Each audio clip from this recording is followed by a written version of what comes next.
Hello, and welcome back to another episode of Critical Reactions with your host, Bryan. We're going to finish up today with a special selection, and much like the two previous days, it's going to be Big Big Train.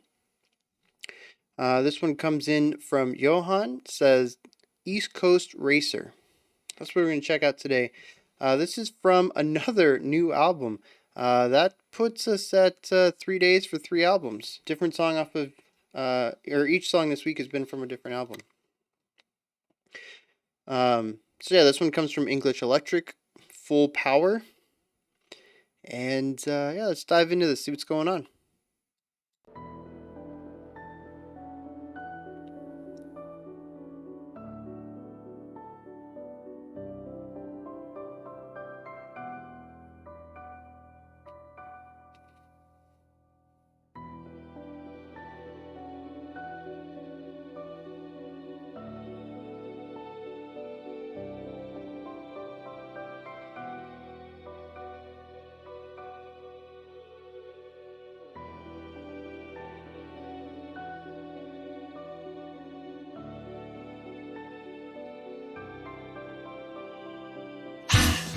Ooh, whoa, what?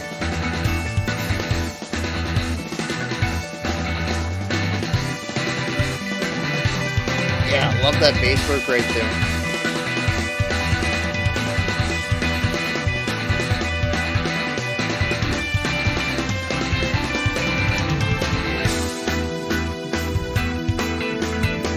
Oh, man.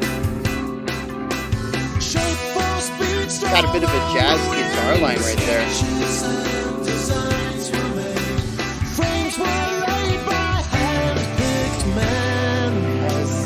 Those dotted quarters.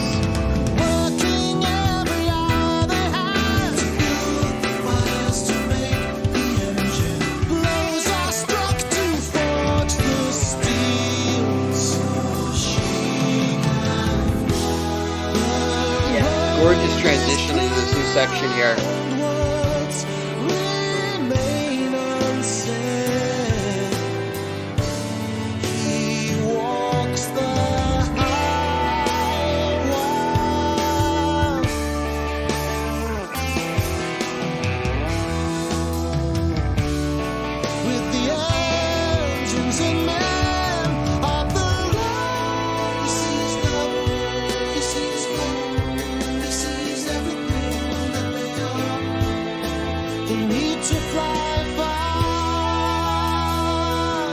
Yeah, I got a little bit of flute in there.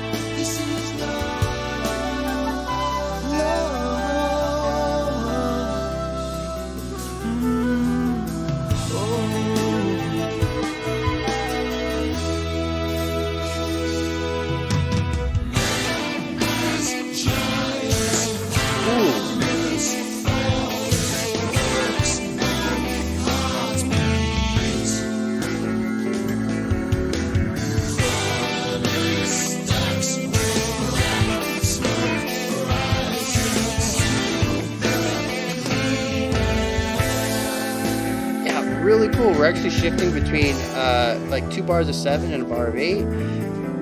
Provides that little bit of offsetness. We had that really cool guitar line in there as well.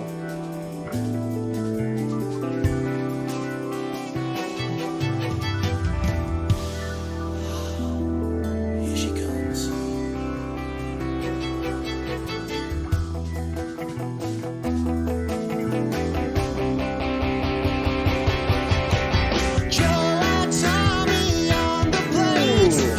A little bit of an 80s flair right there.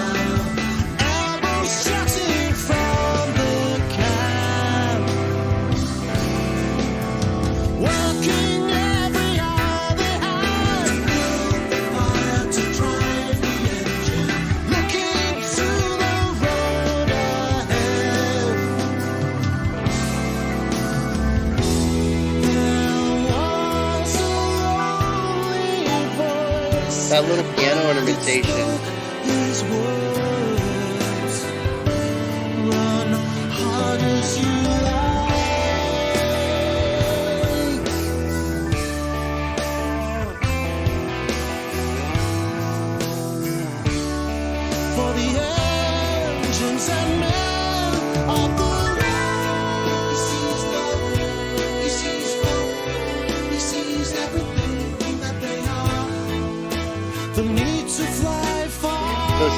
those string notes.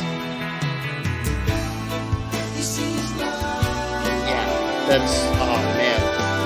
That adds so much vibrancy to this section. Oh, we had a little bit of call and response between those backing vocals and then the guitar.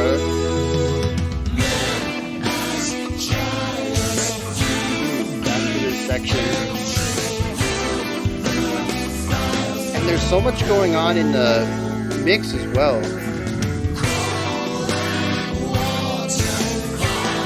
There's like steam sounds, but it's like they're being made with they're being made by people. Like yeah. Very cool.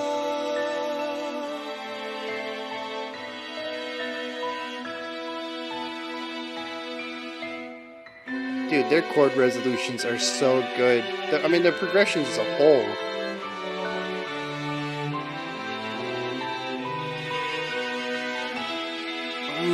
Yeah.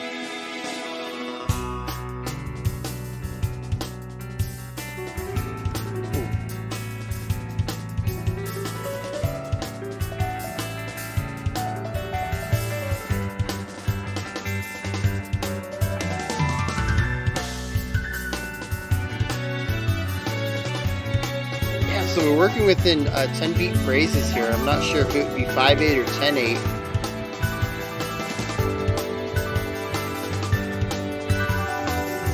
Yeah, I was gonna say those piano runs down sound like rain.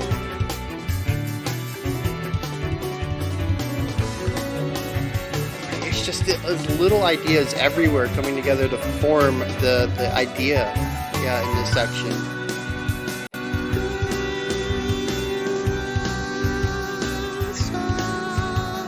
And I love the energy all throughout this track. We've been at this nice rhythmic energy for a vast majority of the song.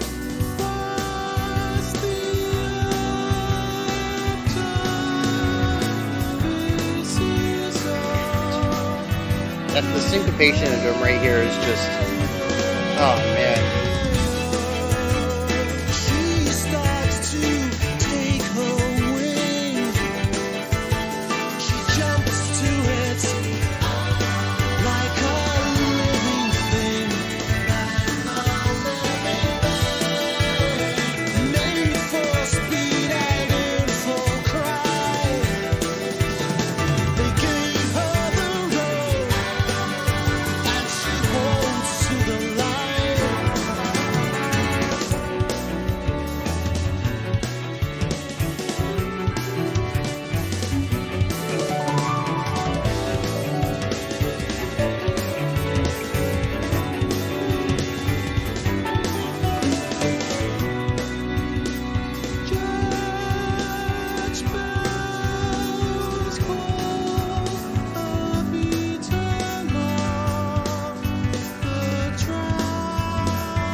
Oh man, that little fill there. Some vocal harmonies, man. Vocal harmony is just killing it.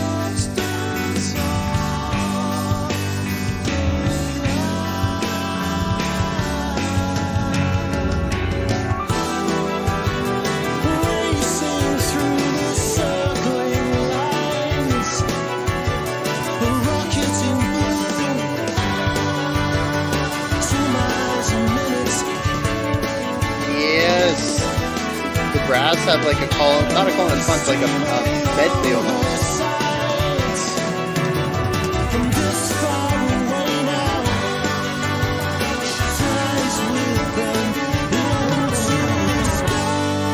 Even just the placement of the brass, each instrument kind of having its own little area in the sound sphere. It's just,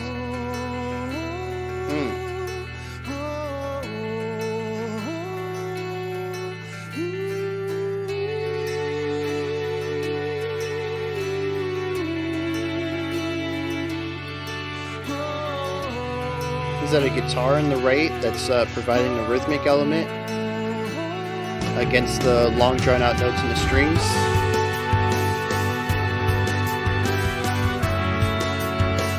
Yeah, we're in a 5 now. 3, and then a 2 pulse.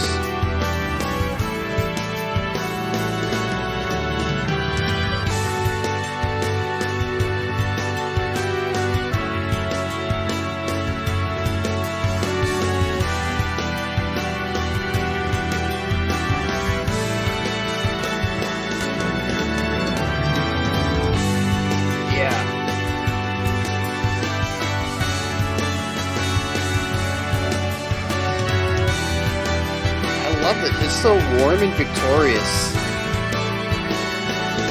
And the brass are doing a great job at bringing out some of those elements.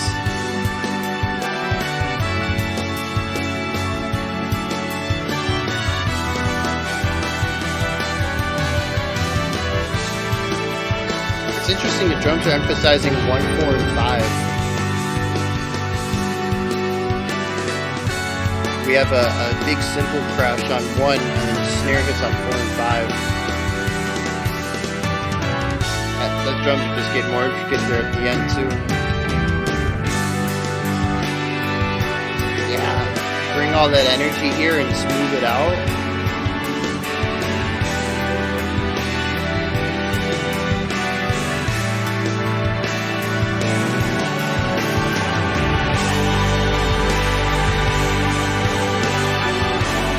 So big.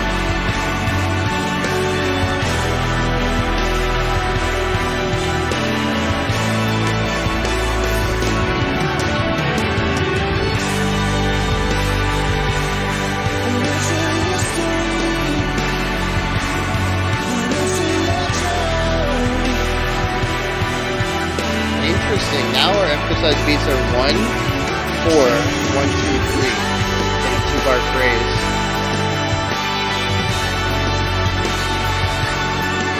The placement of all these sounds.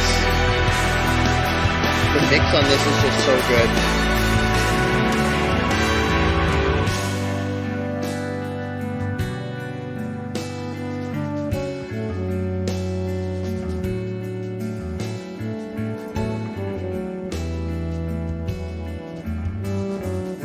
And we've stuck with the 8, but we've moved from a 5 pulse to a 6. And has this nice flowing element now, rather than being sort of disjointed and racy, the East Coast racer.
It's interesting, we've kept the same tempo as far as the emphasized beats go, but we've shifted from 6/8 to 4/4, emphasizing 1/4 notes.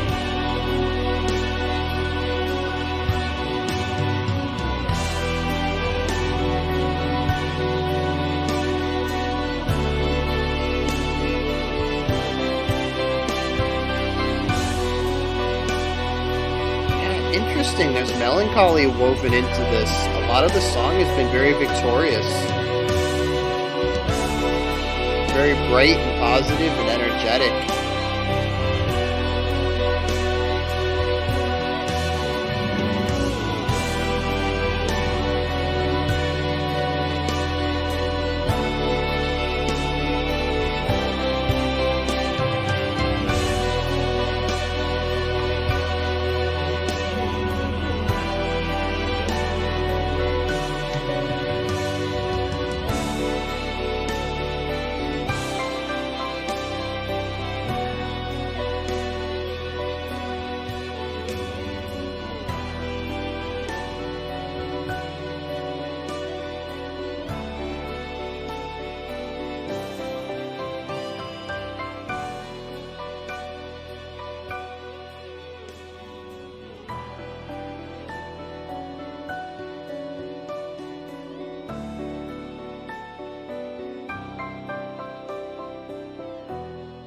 And this is from the beginning, right?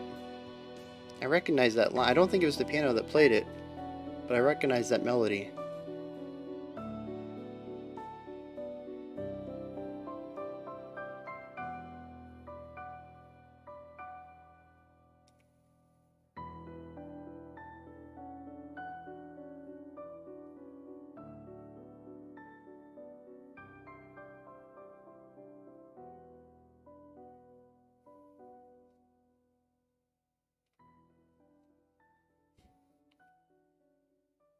Yeah, interesting track.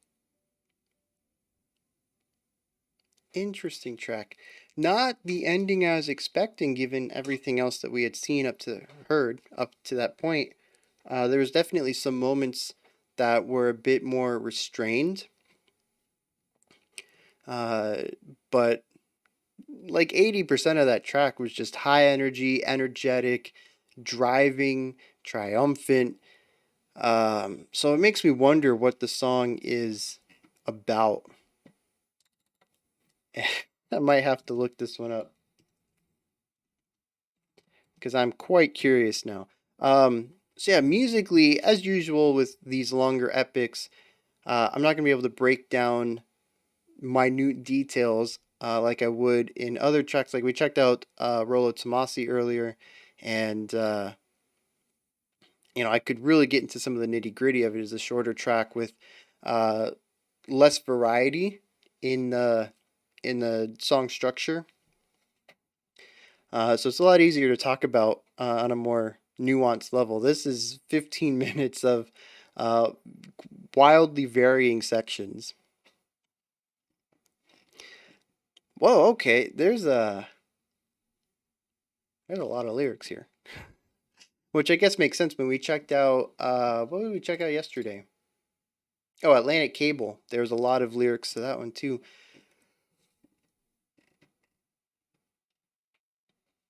All right, so let's dig into some of the cool stuff that's going on here, though. First of all, there is a huge emphasis on brass there at the end. There's been a couple of tracks we've heard in the past where brass show up, but I don't think they've ever been featured as prominently as they were at the end of this track. And I love that. They not only came in to bring in a textural change, having a different timbre, a different air to their sound, a different characteristic to their tone than a lot of the strings that come previously. There's guitars, there's violins. We had some other strings. I want to say I heard a cello at one point.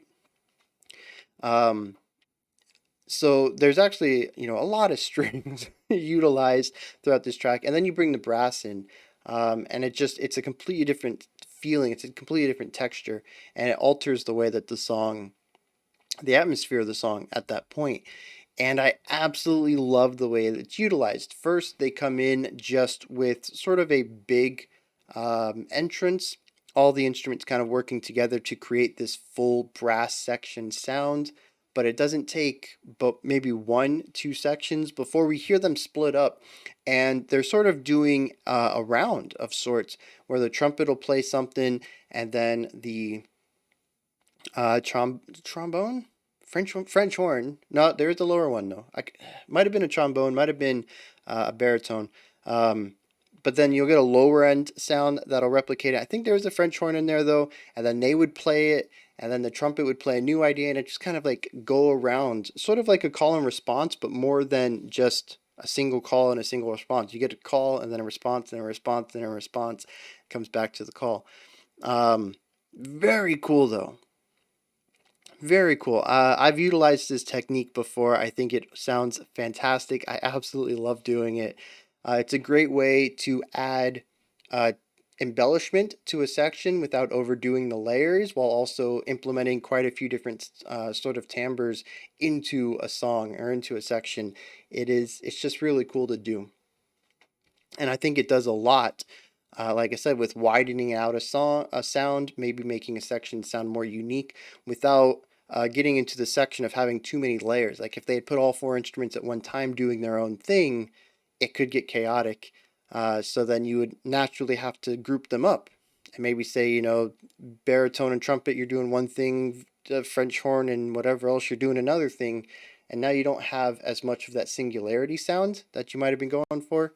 So having just one instrument play at a time and having them repeat the same melodic line, it's just, I wonder if there's a term for that. There's a term for everything in music. I'm sure there is. But yeah, it's a really cool technique, and I am a huge fan of doing it, of utilizing it. It's a simple way to, like I said, increase uh, like timbre difference, and creating different feelings and textures throughout a section without really overdoing it on the layering. Um, so yeah, just the brass, just in general, and that entire, what was that, like between minutes 10 and 13 or 9 and 13 or something like that. Just really strong brass presence utilized in quite a few different ways, and I love it. I'm a trumpet player myself, been playing since 15, though I will admit I don't play as much. I don't play as often as I'd like these days, but I still got some chops. I still got some chops. And I still love listening to the trumpet. It's just such a majestic instrument. Um, so yeah, real great brass presence. The mix on this one is so cool. They have so many interesting ideas going on. Um, with the way that instruments are placed. Like I mentioned, there was one part near the end. It was one. I think it was the big Victorious section. Really bombastic. Lots of bright, powerful chords going on. Melody lines that just emphasize strength and celebration. And while all this is going on, everything is perfectly clear. Everything has its spot in the mix. Everything has its spot in the music so that nobody's really overlapping on other people. If you want the the trombone to have some spotlight for, this specific run, they get it. Part of that's going to be in the music where you kind of take away some other elements that might muddy it up or cover it up. Some of it's going to be in the production where you just ensure that they're mixed correctly to be ear catching, like eye catching for hearing. Okay. And yeah, it's done so well at such. I mean, this is just Big Train though in a nutshell. Done so well, executed at such a precise level. Everything they do. I mean, we checked out Underfall. I remembered it, Underfall Yard. And that was one of the. I think that was the first album that David became the singer for the group. I still haven't checked out what year that was, unfortunately. But I mean, oh, I checked out the year. I didn't check out where its placement was in the band's history. But even then, I mean, that would be fairly early on, I would say. They've had quite a few albums since then, and they were still so good. They just execute on another level. They really do. But yeah, such a heavily layered section, and everything is just perfectly clear. And that is one of the things I love about Big Train. I've talked in the past about the benefits of muddy mixes and the benefits of clean mixes, what they both excel at. I've talked about how there isn't a right way to mix a song. It really depends on what you're aiming for with your music. But personally, I love a clean mix. I love being able to say, hey, what is this instrument doing? What does this instrument sound like? What is its what is its purpose? Is it a rhythmic thing? Is it a textural thing? Is it melodic? Is it harmonic? Is it playing off of another instrument? If so, what instrument? Let me check out the other instruments here, and really being able to hear everything clearly. And both their composition and their production allow for that, and it is just 100% a band that works for me in their sound in total, the way that they go about creating their sounds. I love it. I don't know how much more I could gush about Big Train's production. I think I've done so. Well, this is going to be the third time this week, I'm pretty sure, and it's phenomenal. Now I have again really only heard their epics. I am still a bit curious about some of their shorter stuff. I'm pretty sure tomorrow we'll be looking at another epic. Let's see. Yeah, tomorrow's is almost 18 minutes, so definitely another epic. I'm probably gonna have to check them out on my own time because this is going to be the Well, big train. I don't know what time this is, but they're definitely getting up there in the most checked out on the channel list. I should probably start looking into some of their stuff on my own time, especially just to check out some of the shorter stuff and see how their composition style works with that. Because obviously, I've been shown a lot of their epics, a lot of stuff over 10 minutes. I think one song we even checked out was over 20 minutes, if I remember correctly. They definitely know how to tell a story, and this is no different. The musical story and the way that they take the emotions that they want the listener to have and inject them into the music and take those emotions from one idea to the next to the next to the next, and I was going to say drag the listener take the listener on this journey from start to finish. 15 minutes of just beautiful transitions between elements, and just very meticulously crafting these emotions into sections. I think yesterday I called them song painters, music painters, musical painters. That's what I called them. And I stand by that. They have just such a way of injecting emotion into their music. They don't have just this section is going to be the slower one. This section is going to be the faster one. This section is going to be the one where we showcase the keyboard. This is going to be the brass section. No, they have, at least how I perceive it, very specific purposes for these sections. It's not about what it's doing theoretically. It's not about the time signature. It's not about what instruments are present. It's not about if there's vocals or not, or if it's slow or fast. It's about what its placement in the story is and what its purpose is for telling the story. And they're so good at not only just creating these pockets of emotions, but finding ways to transition them that feel naturally both on a musical level and on an emotional one. And once again, I mean, they knock it out of the park here. Oh, yeah. It might have even been this section because these lyrics remind me of it. It says, men as giants, hammers falling, their works own heartbeat, furnace stacks with black smoke rising, steal the clean air. It reminds me of a train, probably purpose of it. But it reminds me of another production technique they used here, which was the panned smoke sounds that were human created, hisses and psh, pss, and I love that. They could have opted for samples, and I'd wager most modern music makers would probably do that. But there's just something more down to earth about having vocalists do it, especially when you have so many people who can sing already. It might even just be natural to say, hey, we need to make a sound. We can do it. Is there anybody who wants to, make the sound into a microphone? We have so many microphones laid out anyways, that it's just a natural idea for this band to immediately jump to how can we perform this with what we have available. Can we do it with instruments? Can we do it with our mouths? Can we do it with our voices? Can we clap? Whatever. We have ways of producing sounds with our body. And I've mentioned in the past that I love when bands or groups or musicians or whatever make all the sounds in their music. Even if it means that they're using a digital sound and they actually have a real keyboard there, hooked up to a laptop or whatever, just actually performing it, not needing a backing track. I don't have anything against bands that use backing tracks. There's nothing wrong with it. But I really appreciate the craftsmanship into creating music that can be played live without uh, additional sounds going on that aren't controlled by the musicians. And yeah, just once again, it's a little detail that I just appreciate so much. Just phenomenal stuff. I am looking right here at the end, which is probably the worst way to look at lyrics because there's a lot here. If I don't understand the beginning, how am I getting to the ending?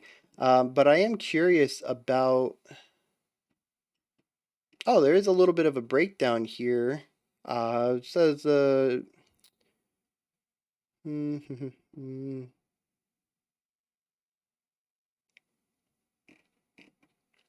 I don't know. I don't know. It's a bit, it's a bit much for me to try to take in quickly. But I'm really curious about the ending. Like I said, there's a few moments in here that are sort of melancholic, or maybe pensive might be a better word. They're not really negative, they're just not positive sections. There might be a little tinge of sadness or sorrow, but it seems to be presented in a happy way. Like, watching your kid grow up, or working on a project and finishing it, and realizing that that purpose that you've given yourself, whether it's, raising somebody or creating something or whatever, that you're done, to an extent. Your child is an adult now, they're living their own life, your project is finished. And there's that happy sadness about, being able to say, I did this, but also, it's over. Now you gotta figure out something else.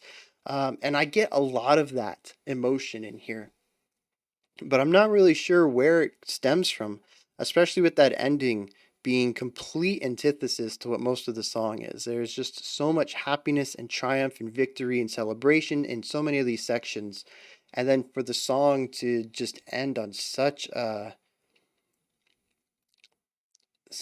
sorrowful, no, not even sorrowful, just uh I don't know, just not positive, I think is the best way I can go about calling that.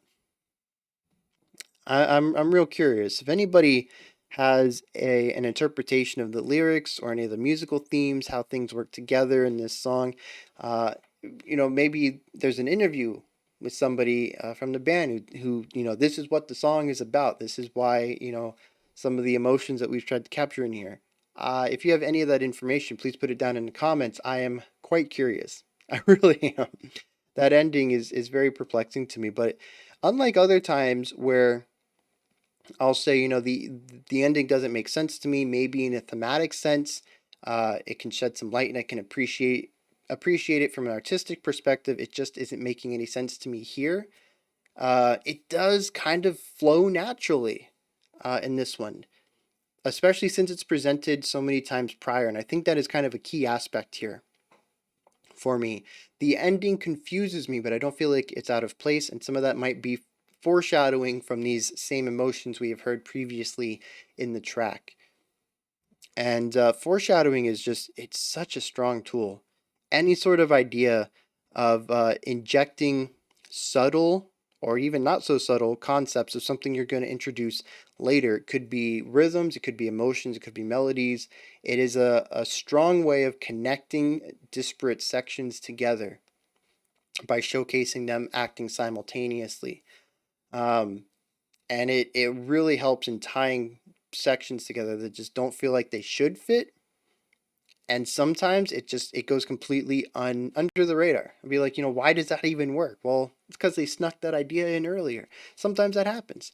And I think that's what's happening here, though, is that the ending doesn't feel out of place because we've been introduced to these concepts before in other scenarios and other situations. But yeah, just a beautiful song, top to bottom. Fantastic performance, fantastic composition, fantastic production. Everybody's killing it once again, and we got to hear some new ideas from this group. I've mentioned that a lot of their stuff I've heard has kind of had that soft prog rock feel to it. It's very big train, and this one I got to hear a lot of forward momentum energy that I don't think I've heard from them before, other than that strange 70s prog rock section from, I think it was either yesterday's or Monday's video. Uh, I think it was yesterday. Atlantic Cable. Under no, I can't remember now. Is it either Underfall Yard or Atlantic Cable? We had that one section with the guitar solo. It just completely caught me off guard. It was a new sound from them. And here, once again, sort of a different feel, a different energy. But there's still so many sections in here that are just very big train to me. And yeah, they have a very specific sound, I think, and they can deviate from it when they need to, but they do have that home sound, and it is just very much them. When I hear it, I'm like, yeah, this big train. I could hear a brand new song, not brand new, but a song that I've never heard from them, and I'd say with pretty good accuracy, be able to call them out as the people who made the song. All right, those are my thoughts on Big Train's East Coast Racer. This is where you guys come in. Like I said, if you have any information about the themes of the song, go ahead and hit me up with those. I'm very curious about what's going on here. Also, there's a lot of train stuff going on here. I kind of wondered where their name came from, Big Train, but their record company is called English Electric, which I think is a train kind of thing. The album's called Full Power, and the song seems to be, at least to me, about a train. So I'm curious how often train concepts get worked into their music. It always kind of seemed like just a band name to me earlier. But after hearing this song and seeing the album, like, maybe there's more to it. Maybe they do have a lot of train related stuff and I just haven't heard it yet. When you're done commenting, if you could, go up to the description box. There's a link in there for Linktree. I'll take you to this menu right here. It's got everything related to the channel on it. Discord, Patreon. You can't see my hand. Discord, Patreon, Twitter, email, whatever. You want to, follow me on social media, help support the channel. You can get merch here as well. All sorts of stuff. Go ahead and check that out. Above the description box, if you could, like, subscribe, and ring the bell. That's it for today. I'll be back tomorrow at 5 p.m. Eastern Standard Time, 10 p.m. UTC as usual. We're going to be looking at another Lush production track and then the last Big Train track for the week. Big Train track. All right. Until next time, remember to be critical but not cynical of the music you listen to, and have a fantastic morning, afternoon, or evening whenever you choose to watch my videos.